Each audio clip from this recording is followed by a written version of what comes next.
Kita masuk ke bab mujahadatun nafs. Apa arti mujahadah?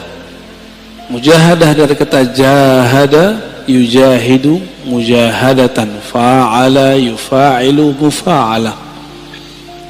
Artinya apa? Bazlul juhud fi mukhalafatin nafs. Mengerahkan tenaga semaksimal mungkin untuk melawan kehendak-kehendak buruk dari dalam jiwa. Jam segini enaknya tidur atau ngaji menurut badan nih, tapi batin bapak maunya ngaji. Maka yang duduk sekarang itu bukanlah nafs yang ammarah, tapi nafs yang sudah mulai masuk ke gerbang mutmainnah. Baru gerbang pak, jangan senang dulu. Ya, an-nafs ini jiwa kita, sebagaimana sudah masyhur disebutkan dalam Al-Quran. Ada yang disebut innan nafsa, sesungguhnya jiwa. Ada yang apa? Ammarah, bukan amarah. Ammarah. Ammarah bahasa Arab artinya yukthirul amra, banyak nyuruh-nyuruh kepada apa? Bisu, dengan yang buruk-buruk. Jam 3 enaknya tahajud atau molor. Molor ya. Itu normal. Normal itu. Tapi mujahadatun nafs itu melawan sisi normal manusiawi, menjadi di atas itu. Yang gak pernah tidur, yang gak pernah capek itu siapa? Malaikat. Malaikat itu gak pernah tidur. Maka di saat seseorang melawan rasa ngantuknya, dia sedang menghidupkan sisi malaikat dalam dirinya. Karena dalam diri kita ada karakter nuriyah, karakter malaikat. Kalau mau makan, antum mau makan nih, normalnya orang kalau pagi-pagi jam 7, jam 8 lapar nggak? Terus antum shaim, puasa, malaikat makan nggak? Itu namanya mukhalafatun nafs, mencoba melawan kebiasaan diri. Biasanya makan, dia nggak makan. Jiwa itu level pertama namanya ammarah bisu. An-nafs al-ammarah bisu, jiwa yang selalu mengajak kepada yang negatif. Enggak saya, enggak antum, sama. Mau ustadz, mau kiai, hatta wali, apalagi cuma wali murid ya. Hatta wali Allah itu ada an-nafsnya al-ammarah bisu dalam dirinya. Bedanya dia bisa meredamnya. Jadi jangan dikira para wali itu selamat juga dari an-nafs al-ammarah. Dia ada dalam dirinya, namun Allah mengizinkan untuk meredamnya. Ciri-ciri an-nafs al-ammarah, ide-idenya untuk berbuat yang rendahan itu lebih banyak daripada yang tinggi, yang bernilai. Keinginannya untuk berbuat yang buruk lebih banyak daripada keinginannya melakukan kebaikan. Itu ammarah bisu. Bahkan ammarah bisu ini lawan dari nafsul mutmainnah. Dia menjadi agen-agen maksiat. Kalau ada dia, maksiat tambah seru. Itu ammarah bisu. Sebenarnya itu diri kita sendiri ya. Jadi jangan dilihatkan ke orang, itu kita sendiri. Kalau dia agak baik dikit, dan menjadi an-nafs al-lawamah, jiwa yang lawamah. Apa arti lawamah? Lama yalumu lauman, mencela. lawamah yang banyak mencela dirinya, menyalahkan dirinya. Coba antum habis maksiat nyesel nggak? Habis nyesel nyalahin diri nggak? Atau nyalahin orang? Sama, nyalahin diri, nyalahin orang, berarti an-nafs al-lawamah. Ada penyesalan, lalu mengalamatkan penyesalan itu ke orang lain, ini gara-gara dia nih, gitu ya, atau ke diri sendiri. Kalau sudah bisa menyalahkan diri sendiri, berarti sudah lolos dari nafsul ammarah masuk ke nafsul lawamah. Dari nafsul lawamah sudah di ujungnya, karena sudah bisa memandang bahwa diri kita lah yang bermasalah. Ciri-ciri nafsul lawamahnya belum bisa disembuhkan kalau maksiat, kalau salah selalu menyalahkan orang. Ini karena handphone nih, ini karena musik nih, musik yang disalahin. Kan baru muncul kemarin ada artis mau hijrah, mau tobat, yang disalahin gitarnya, yang disalahin dia, yang maksiat yang disalahin musiknya. Musik itu awal pembuka maksiat. Masya Allah, saya nggak bela-bela musik juga karena saya nggak bisa main musik.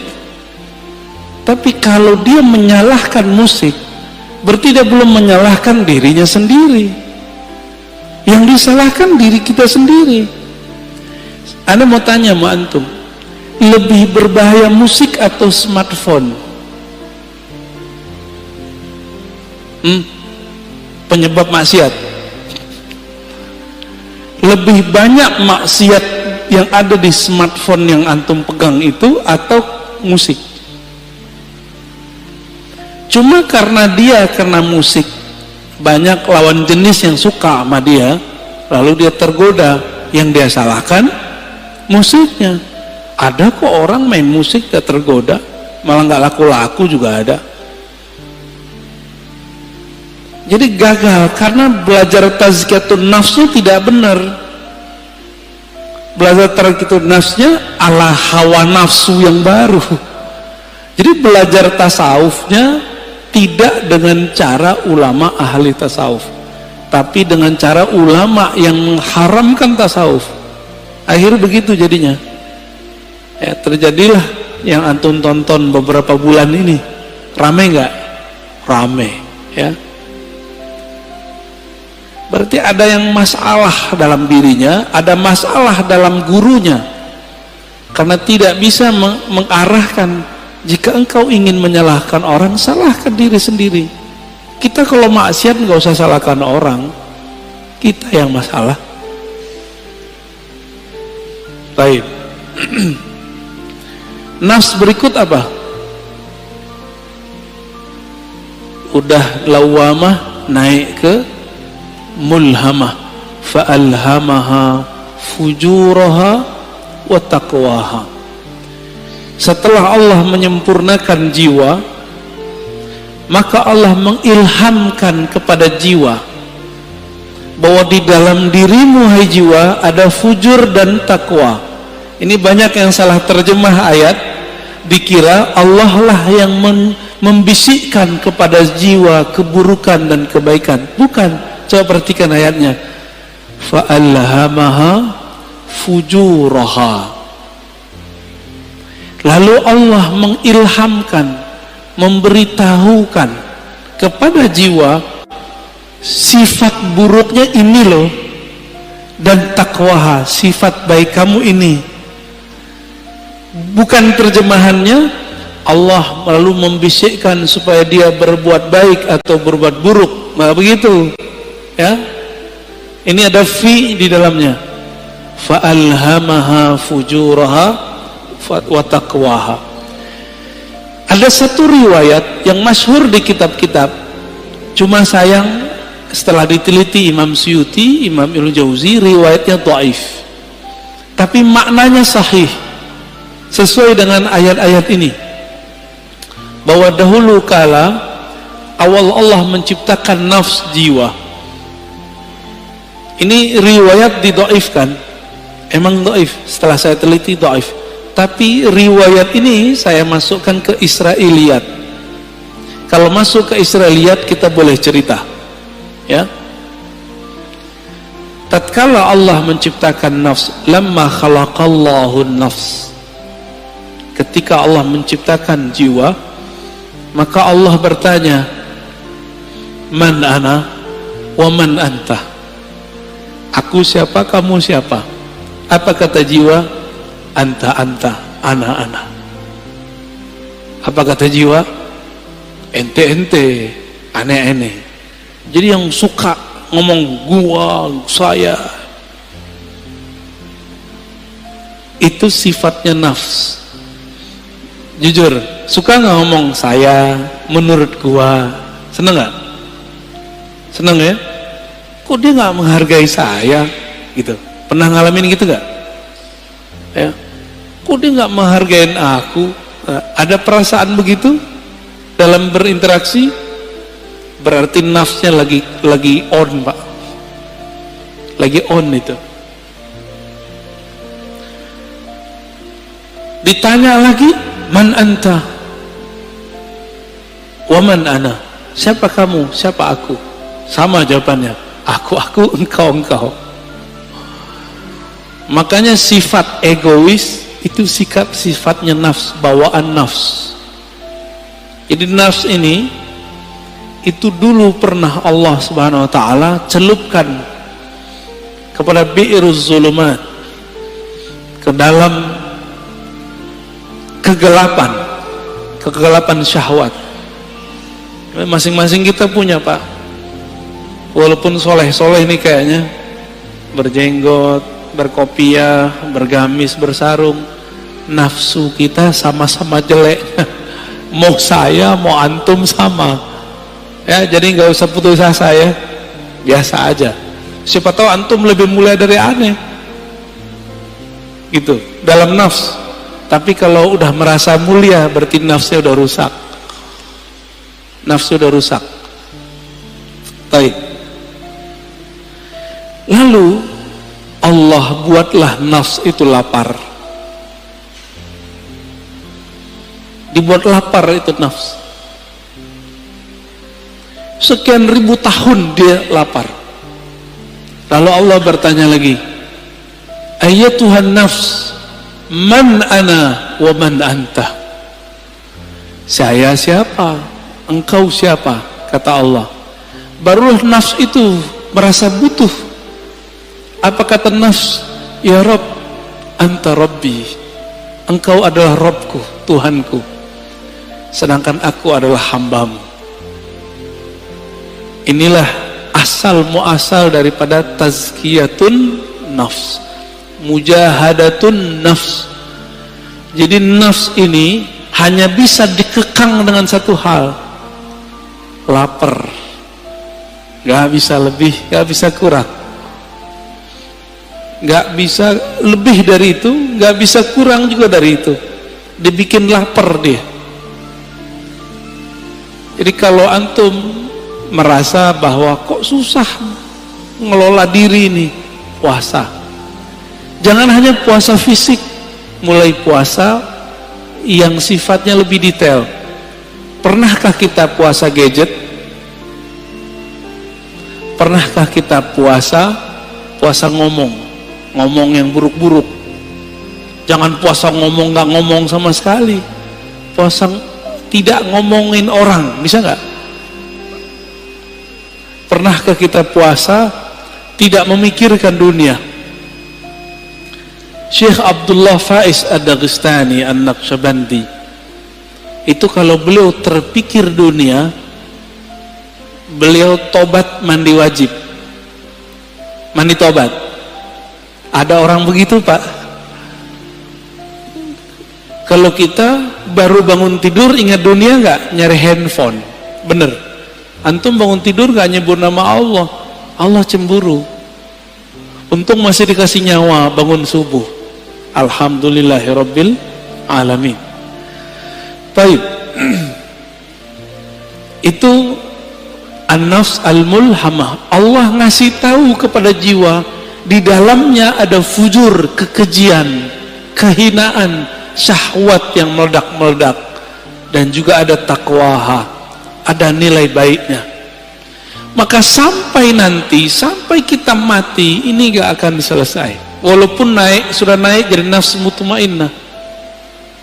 Maka jangan pernah merasa aman dari diri kita. Saya nggak pernah merasa diri saya aman.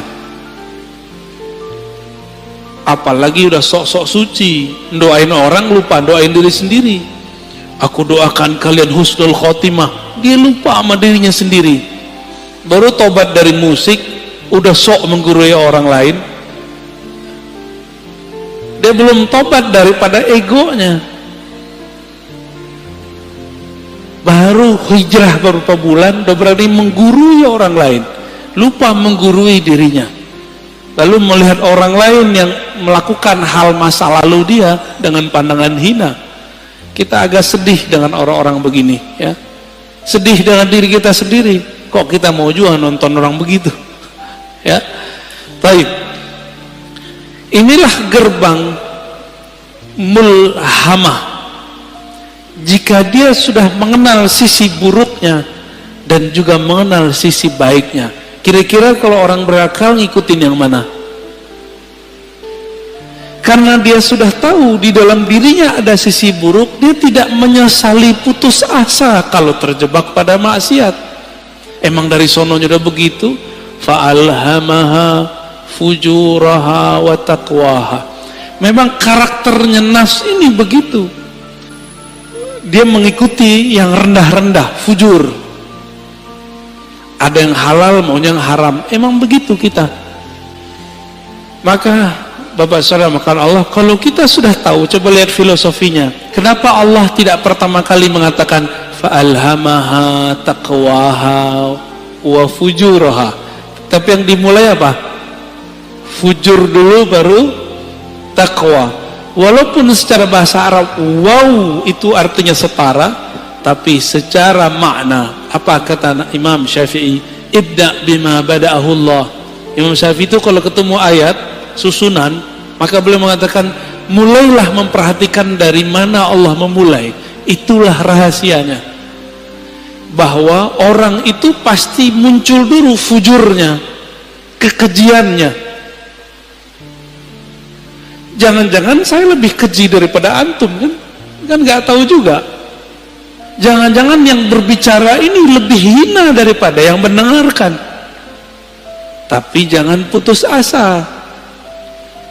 Allah itu ngasih tahu bahwa diri kita hina. Kalau kita terjebak, jangan putus asa. Kita punya sisi yang takwa, disebut tobat, gitu.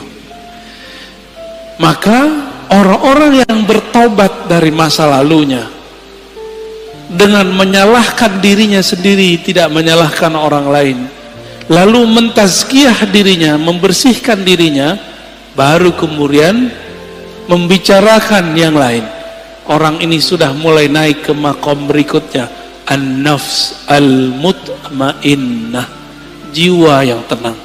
Lalu bagaimana cara supaya jiwa itu bisa dibersihkan? Maka kita katakan mujahadah itu nama sekolahnya, kurikulumnya namanya tazkiyatun nafs. Bisa bedain? Tasawuf itu nama kampungnya. Jadi tidak ada namanya tazkiyatun nafs kalau tidak bertasawuf. Nggak akan ada, Pak. Oh, ini sudah ada sebelum tasawuf. Iya, tapi itu spiritnya tasawuf. Tazkiyatun nafs itulah yang disebut dengan taubah. Tazkiyatun nafs itu disebut dengan taubat. Dimulai dengan tazkiyah nafs itu dengan cara puasa, tobat, ya, tobat dari dosa. Jadi kalau kita turunkan tasawuf, mujahadatun nafs, apalagi tazkiyatun nafs, begitu modelnya. Jadi kalau ada orang mengajak kajian tazkiyatun nafs tapi tidak memulai dengan tasawuf, gimana kurikulumnya? Pasti ada halalnya, pasti ada kelemahan-kelemahannya. Kayak gitu modelnya. Karena nggak tahu petanya tadi, dimulai dari jiwa yang 4. Ammarah, lawamah, mulhamah, baru masuk mutmainnah. 4 aja udah cukup dulu sebelum yang 3 yang lain. Jadi taubat itu bukan saja dengan cara mencela maksiat kita. Taubat itu dengan cara tazkiyah, itu pertama. Lalu tahliyah yang kedua. Apa arti tazkiyah? Membersihkan diri dari yang kotor. Kita kalau mau sholat, tubuh kita kotor, kita langsung sholat atau mandi dulu? Mandi itu namanya tazkiyatun nafs. Mandinya orang-orang maksiat tobat. Supaya simbol dan maknanya nyatu, maka ada namanya mandi tobat. Pernahkah kita mandi tobat? Maka mulai pagi ini coba Bapak sekali sehari niat kalau mandi itu mandi tobat. Mau ngamalin? Ya, jadi ketika kita mandi, kalau mandi tobat berani nggak pakai celana? Maka pakai kain basahan. Kecuali antum bukan mandi tobat, pakai kain basahan atau pakai celana kita mandi. Cara mandinya gimana? Mulai dari wudu, lamain di kaki, siram kaki kita dulu. Udah siram kaki, mulai pundak, baru kepala. Niatkan, ya Rob, ampuni dosaku, jadikan dosaku hanyut seperti hanyutnya daki-daki di badanku dengan air ini. Dalam hati kita ngomong. Itu cara mandi tobat. Dulu mandi tobatnya cuma diajarkan di surau-surau, zawiyah-zawiyah. Ini sekarang kita bagiin aja lah, ya. Lama amat antum mau jadi orang bener. Kita juga lama menjadi orang bener. Dulu harus ngaji dulu, sama-sama belajar bener kita, ya. Mau ngamalin ya, sama-sama kita amalkan mandi tobat. Bid'ah itu Ustaz, ya makan aja tuh bid'ah itu. Ini udah diamalkan banyak ulama. Dari mana dalil mandi tobat, teman-teman? Orang masuk Islam mandi nggak? Dianjurkan mandi nggak? Bener. Maka ada mandi dari kafir masuk Islam. Dari situ ulama kita ngambil, kita sudah Islam, melakukan maksiat, udah tahu lebih gede nggak dosanya? Lebih gede dosanya. Maka secara batin lebih kufur. Masuk lagi ke ranah iman, kita mandi lagi. Dari situ dalilnya. Ya. Jadi mandi tobat bukanlah bid'ah, mandi tobat adalah sesuatu yang lebih sunnah daripada mandinya orang kafir masuk Islam. Orang kafir masuk Islam wajar, dia tadinya kafir, sekarang masuk Islam. Kita ini sudah Islam, tapi melakukan kerjaan orang-orang kafir. Lebih kufur gak? Lebih wajib gak kira-kira mandi tobatnya? Menurut saya itu lebih wajib, ya. Coba mandi tobat. Ini amalan para wali Allah. Para wali Allah itu teman-teman, sahabat-sahabat karena Allah, amalan intinya itu tobat. Tobat itu adalah praktek tazkiyatun nafs. Ini ada orang ngaji tazkiyatun nafs tapi nyalahin ini, nyalahin itu nggak benar tazkiyatun nafsnya. Kalau mau jadi diri kita benar, orang lain benar, mulai dari tobat. Tobat itu isinya apa? Muhasabatun nafs wa nadmuha. Menghitung-hitung kesalahan diri lalu menyesalinya. Maka Nabi berkata, an-nadamu taubah. Hadis sahih. Yang disebut taubat itu kamu menyesali. Bagaimana mungkin menyesalinya kalau tidak pernah menghitung kesalahan diri sendiri? Pernah nggak ngitung kesalahan kita? Yang ada kita ngitung kesalahan orang, kesalahan gitar, kesalahan musik lagi yang disalahin, orang teman lagi yang disalahin. Itu di luar nggak ada. minum khamar itu tua, kalau nggak diminum nggak masalah kan? Masalahnya antum minum itu aja. Baik. Tasawuf dalamnya apa? Mujahadatun nafs. Dalamnya lagi apa?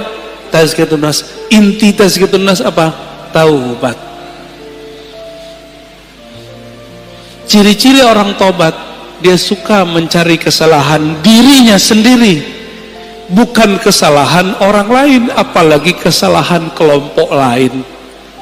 Paham? Apalagi kesalahan thariqat lain, manhaj lain.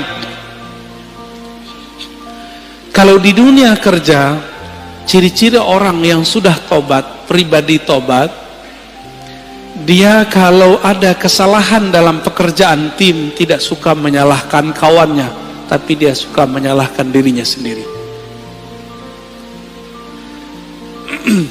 Makanya kemudian prinsip-prinsip agama ini sudah menjadi sistem dalam perusahaan-perusahaan. Ada namanya report, benar. Report, laporan harian, laporan mingguan, laporan bulanan, laporan tahunan, benar. Itu namanya muhasabah. Jika orang-orang sekarang bekerja untuk dunia pakai prinsip tobat, kenapa untuk akhirat tidak menggunakan prinsip tobat? Jika ada perusahaan tidak menggunakan sistem report, kira-kira dia punya kemajuan nggak masa depan? Nggak ketahuan dia maju. Dia ngerasa maju tapi nggak maju-maju. Samalah kira-kira begitu. Jika seorang jiwa, suatu kelompok sibuknya dengan kesalahan orang, tidak sibuk dengan kesalahan diri sendiri, spiritualnya nggak naik-naik. Ya, jumlah orangnya bisa tambah banyak, tapi jiwa mereka tidak berkualitas. Di dalam Al-Quran, Allah berfirman, wajahidu fillahi haqqa jihadih, dan berjihadlah, bermujahadalah, ya. Mujahidu artinya bermujahadahlah fillah. Jadi ada dua, jihad itu fi sabilillah, sedangkan mujahadah fillah. Bisa bedain?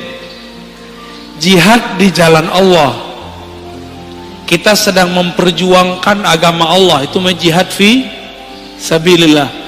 Tapi kalau kita sedang melawan diri sendiri, itu namanya jihad fillah. Jihad mengalahkan diri, memenangkan Allah, itu namanya surat Al-Hajj ayat 78. Ini dalilnya kita.